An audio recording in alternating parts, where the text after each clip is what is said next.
On monte. Ouais. Moi, je m'appelle Flavie et voilà ma maman Françoise. Aujourd'hui, on part à Glasgow avec une escale à Londres avec Eurostar. On a choisi ce voyage en train dans une démarche un petit peu écologique. Donc on va rester en Europe, mais je pense qu'on a de quoi s'amuser en Europe et passer de belles vacances. Donc direction l'Écosse. Depuis 2018, Nomade Aventure absorbe 100% des émissions de CO2 liées au voyage de nos clients.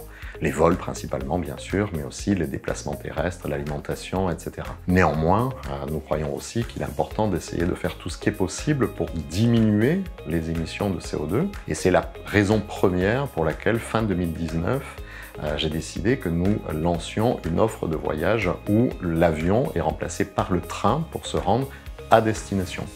Là où c'est possible, évidemment, c'est-à-dire en Europe et sur quelques destinations. Donc la raison première était écologique. Proposer des voyages qui émettent moins de CO2.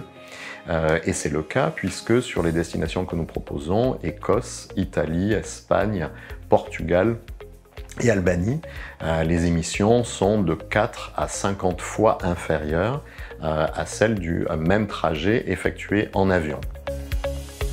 Pour tous les clients qui nous ont fait confiance sur ces voyages, il y a d'autres motivations qu'écologiques. Elle est souvent la première, mais elle n'est jamais la seule. Il y a toujours le fait de pouvoir avoir un voyage plus riche, plus complet, d'admirer plus de paysages, de faire des rencontres éventuellement, de prendre le temps de lire, de se reposer, de méditer. Quand on voyage en avion, c'est un peu comme si on était parachuté dans un pays. Alors que le train, on a le temps de rentrer dans le pays.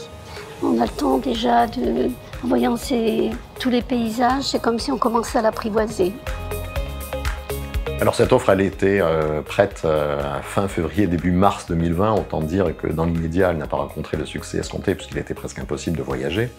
Elle a commencé à décoller véritablement, si on passe le mauvais jeu de mots, en 2022, où un peu moins d'une centaine de clients l'ont choisi, ce qui représente à peu près 15% de nos voyageurs sur les destinations concernées.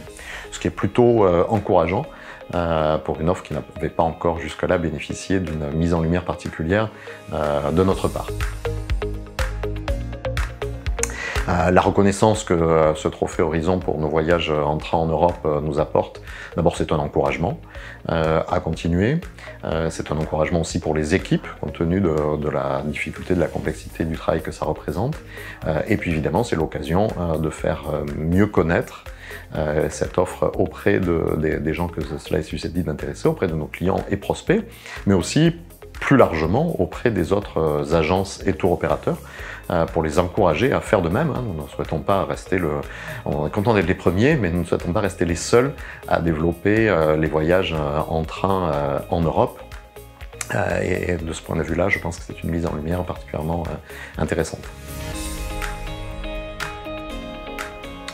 Bien sûr, nos actions en matière de tourisme durable ne se limitent pas au voyage en train. D'abord, je l'ai dit, la plus importante sur le plan du climat et de l'empreinte carbone reste incontestablement et restera dans les années à venir l'absorption du CO2 par le financement massif de programmes de plantation de mangroves ou de reforestation.